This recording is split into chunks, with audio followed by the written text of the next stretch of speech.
পশ্চিমবঙ্গে 2026-এর বিধানসভা নির্বাচনে ঢাকে কাঠি পড়ে গেছে অনেকেই বলছেন, কিন্তু আনুষ্ঠানিক দিনক্ষণ ঘোষণা হতে এখনও প্রায় 8-9 মাসের মতো বাকি। আমরা লক্ষ্য করছি পশ্চিমবঙ্গের সব রাজনৈতিক দল নির্বাচনের প্রস্তুতি আরম্ভ করে দিয়েছে। তাই আমরা পশ্চিমবঙ্গের 294 বিধানসভা কেন্দ্রের মধ্য থেকে প্রত্যেক দিন একটি করে বিধানসভা কেন্দ্র নিয়ে আলোচনা করে থাকি। আজ আমাদের আলোচনায় যে বিধানসভা কেন্দ্র তার নাম হলদিয়া বিধানসভা কেন্দ্র।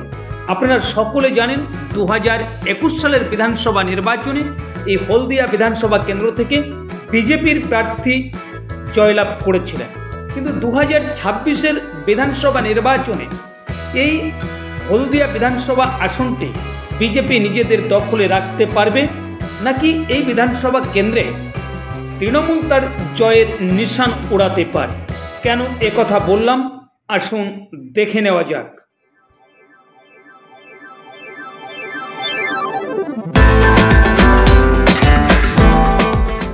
নমস্কার, আপনারা দেখছেন দিশা টিভি চ্যানেল, আপনাদের চ্যানেল। প্রতিদিনের মতো আজকেও এক প্রতিবেদন নিয়ে আপনাদের কাছে এসেছি।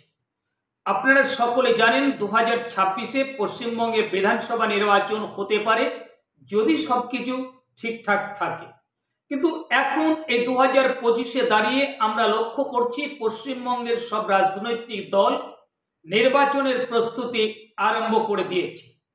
তাই আমরা পশ্চিমবঙ্গের 294 বিধানসভা কেন্দ্রের মধ্য থেকে প্রত্যেক দিন একটি করে বিধানসভা কেন্দ্র নিয়ে আলোচনা করে থাকি। আজ আমাদের আলোচনায় যে বিধানসভা কেন্দ্র তার নাম হলদিয়া বিধানসভা কেন্দ্র। আপনারা সকলে জানেন 2021 সালের বিধানসভা নির্বাচনে এই হলদিয়া বিধানসভা কেন্দ্র থেকে বিজেপির প্রার্থী তাপসী মণ্ডল জয়লাভ করেছিলেন, কিন্তু তারপর আপনারা দেখেছেন 2024-এর লোকসভা নির্বাচনের পরে তাপসী মণ্ডল বিজেপি ছেড়ে তৃণমূল কংগ্রেসে যোগদান করেছিলেন।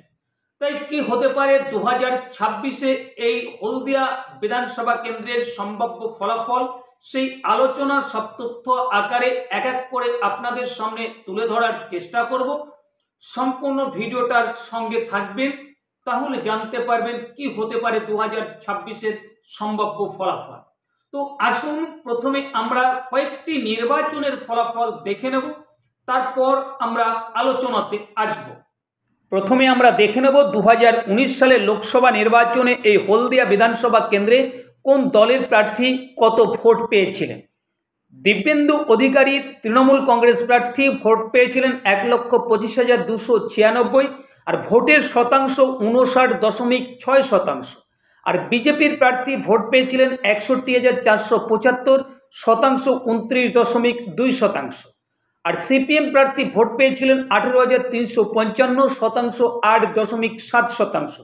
2019 সালের লোকসভা নির্বাচনে এই হলদিয়া বিধানসভা কেন্দ্র থেকে তৃণমূল কংগ্রেস প্রার্থী দিব্যেন্দু অধিকারী 63,821 ভোটের ব্যবধানে এগিয়েছিলেন। এরপর আমরা দেখে নেব 2021 সালের বিধানসভা নির্বাচনের ফলাফল। এই বিধানসভা কেন্দ্রে কোন দলের প্রার্থী কত ভোট পেয়েছিলেন, আসুন দেখে নেওয়া যাক। 2021 সালের বিধানসভা নির্বাচনে এই হলদিয়া বিধানসভা কেন্দ্রে বিজেপির প্রার্থী তাপসী মণ্ডল ভোট পেয়েছিলেন 1,04,126, আর ভোটের শতাংশ 47.16%। আর তৃণমূল কংগ্রেস প্রার্থী ভোট পেয়েছিলেন 89,118, ভোটের শতাংশ 40.36%। আর সিপিএম প্রার্থী ভোট পেয়েছিলেন 22,688, আর শতাংশ 10.28%।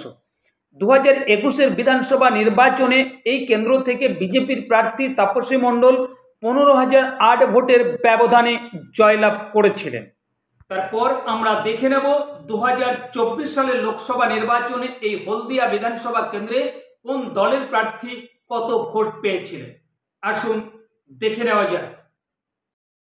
2024 সালের লোকসভা নির্বাচনে এই হলদিয়া বিধানসভা কেন্দ্র থেকে বিজেপির প্রার্থী অভিজিৎ গঙ্গোপাধ্যায় ভোট পেয়েছিলেন 1,10,772, আর শতাংশ 48.91%।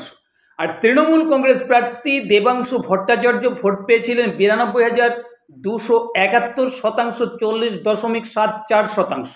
আর সায়ন ব্যানার্জি সিপিএম প্রার্থী ভোট পেয়েছিলেন 17,846 আর শতাংশ 7.88%। 2024 সালের লোকসভা নির্বাচনে এই বিধানসভা কেন্দ্র থেকে বিজেপির প্রার্থী অভিজিৎ গঙ্গোপাধ্যায় 18,501 ভোটের ব্যবধানে এগিয়েছিলেন। আপনাদের সামনে যে নির্বাচনের ফলাফল তুলে ধরেছি আপনারা দেখে নিয়েছেন। দেখুন, তিনটি যে নির্বাচনের ফলাফল আপনাদের সামনে তুলে ধরেছি, 2019 সালের লোকসভা নির্বাচনে এই বিধানসভা কেন্দ্র থেকে বিশাল ব্যবধানে তৃণমূল কংগ্রেস প্রার্থী দিব্যেন্দু অধিকারী এগিয়েছিলেন, যেখানে দেখা যাচ্ছে 63,000-এর মতো ভোটের ব্যবধানে 2019 সালের লোকসভা নির্বাচনে তৃণমূল কংগ্রেস প্রার্থী এগিয়েছিলেন।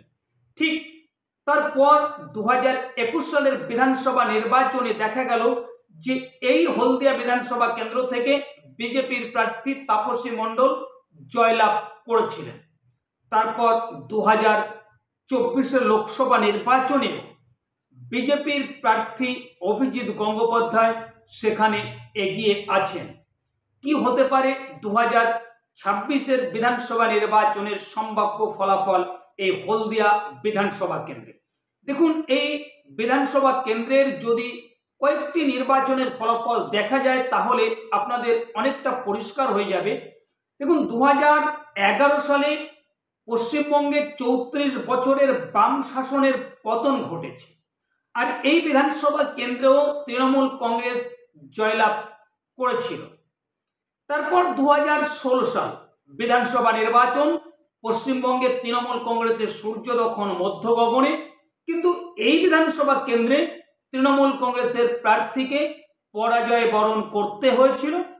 জয়লাভ করেছিলেন সিপিএম প্রার্থী তাপসী মণ্ডল। তারপর 2021 সালে সেই তাপসী মণ্ডল সিপিএম ছেড়ে বিজেপিতে যোগদান করেছিলেন, সেখানে তিনি জয়লাভ করেছিলেন। তারপর তাপসী মণ্ডল বিজেপি ছেড়ে তৃণমূল কংগ্রেসে যোগদান করেছিলেন। কি হতে পারে 2026 বিধানসভা নির্বাচনের সম্ভাব্য ফলাফল? আমাদের এই প্রতিবেদন করার আগে আমরা আমাদের ইউটিউব চ্যানেলের যে কমিউনিটি পোস্ট আছে সেই কমিউনিটি পোস্টের মাধ্যমে আমরা ইমেজ পোল করেছিলাম। সেই ইমেজ পোলে কোন দলের সিম্বলে কত শতাংশ ভোট পড়েছে সেটা আপনাদের সামনে একটু দেখানোর চেষ্টা করব, তারপর আমরা আলোচনাতে আসব। দেখুন, আমরা প্রশ্ন রেখেছিলাম 2026 হলদিয়া বিধানসভায় কোন দল সম্ভাব্য জয়ী হতে পারে। সেখানে বিজেপির সিম্বলে ভোট পড়েছে 68%, আর তৃণমূল কংগ্রেসের সিম্বলে ভোট পড়েছে 23%, আর সিপিআইএমের সিম্বলে ভোট পড়েছে 9%। তারপর আমরা হলদিয়া বিধানসভা কেন্দ্রের কিছু সংখ্যক জনগণের সঙ্গে আমরা কথা বলেছি, আমরা জানতে চেয়েছি তাদের সেই মতামত, তাদের সেই উত্তর, আর যে নির্বাচনের ফলাফল আপনাদের দেখিয়েছি, আর আমাদের যে ইমেজ পোলের ফলাফল আপনাদের সামনে তুলে ধরেছি, তাতে করে আমাদের আলোচনায় উঠে এসেছে আগামী 2026 বিধানসভা নির্বাচনে এই হলদিয়া বিধানসভা কেন্দ্রে বিজেপি সম্ভাব্য জয়ী হতে পারে। আপনাদের মূল্যবান মতামত আপনারা কমেন্টের মাধ্যমে জানাবেন, আর আমাদের ভিডিও যদি ভালো লেগে থাকে অবশ্যই একটি লাইক করবেন, শেয়ার করবেন এবং চ্যানেলকে সাবস্ক্রাইব করে আমাদের পাশে থাকবেন। ধন্যবাদ। দেখা হবে অন্য কোনো প্রতিবেদনে। ততক্ষণ আপনারা ভালো থাকবেন, সুস্থ থাকবেন।